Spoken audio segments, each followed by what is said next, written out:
নমস্কার, সবাইকে স্বাগত। আজকে আমি আলোচনা করব গ্রামারের লেসন 2 ওয়ার্ডস সম্পর্কে।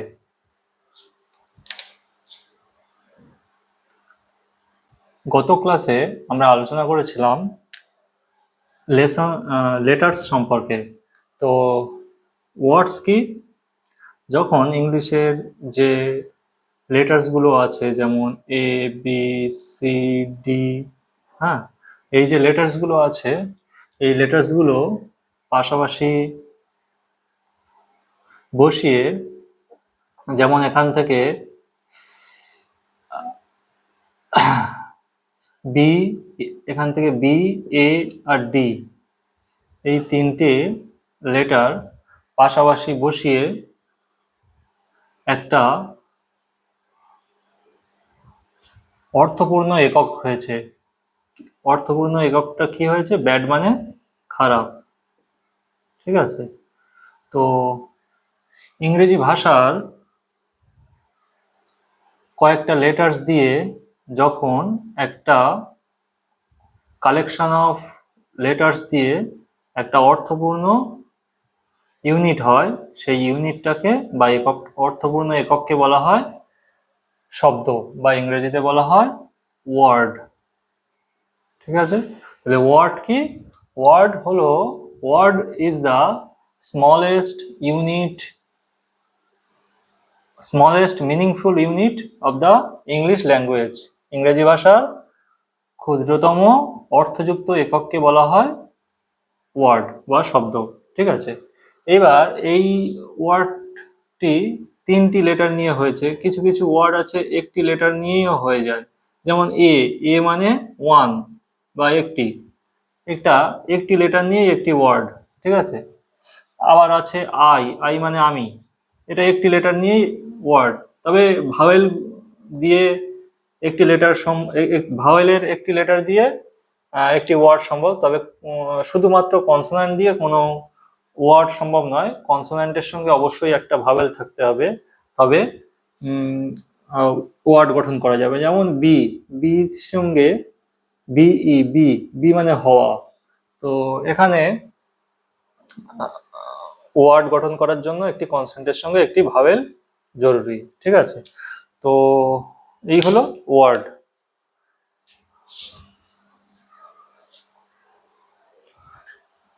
এবার এবার যেন ব্যাড, ডক্টর, আমব্রেলা, ইউনিভার্সিটি, এইবার এই তিনটে লেটারে আমরা কি পার্থক্য দেখতে পাচ্ছি? এখানে বলছি ব্যাড,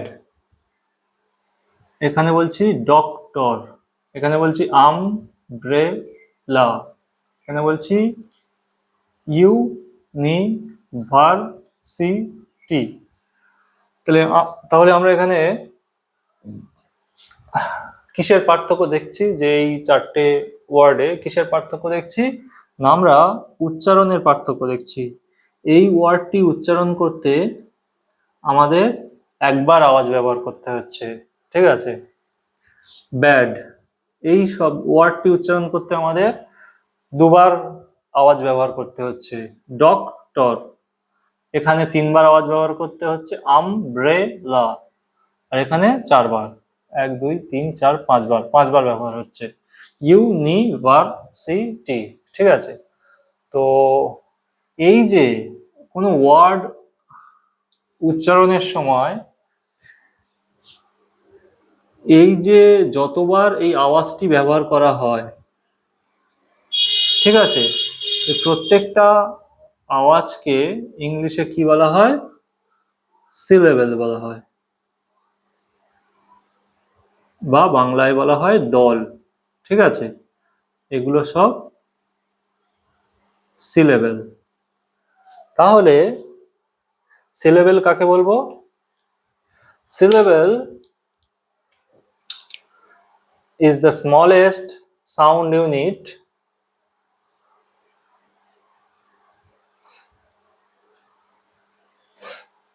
উইদিন আ ওয়ার্ড, একটা শব্দের মধ্যে যে ক্ষুদ্রতম যে আওয়াজের একক থাকে সেই একক, এক একটা একককে বলা হয় কি সিলেবেল।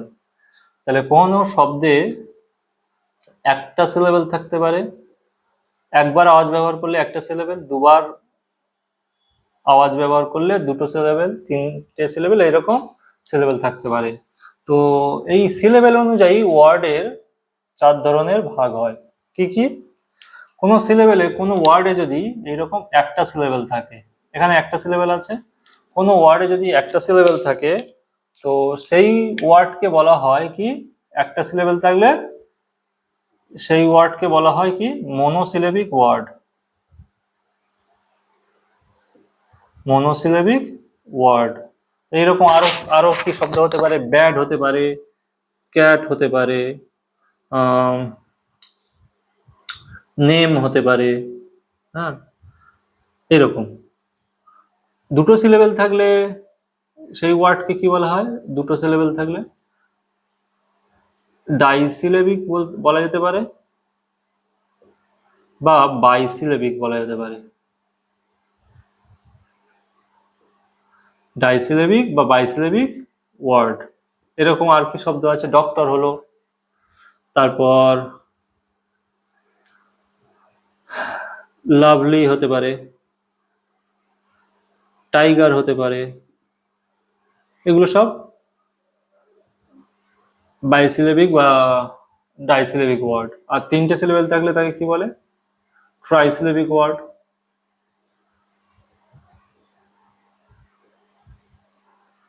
এরকম আর কি ওয়ার্ড আছে? আমব্রেলা হলো, ফ্যান্টাস্টিক হতে পারে, ক্যামেরা হতে পারে, ইত্যাদি।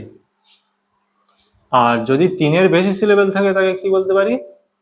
Polysyllabic word. Polysyllabic word. তো ইউনিভার্সিটি পলিসিলেবিক ওয়ার্ড। আর কি হতে পারে?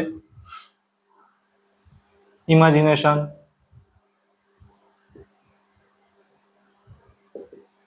আবার আর কি হতে পারে? অ্যাকনলেজমেন্ট।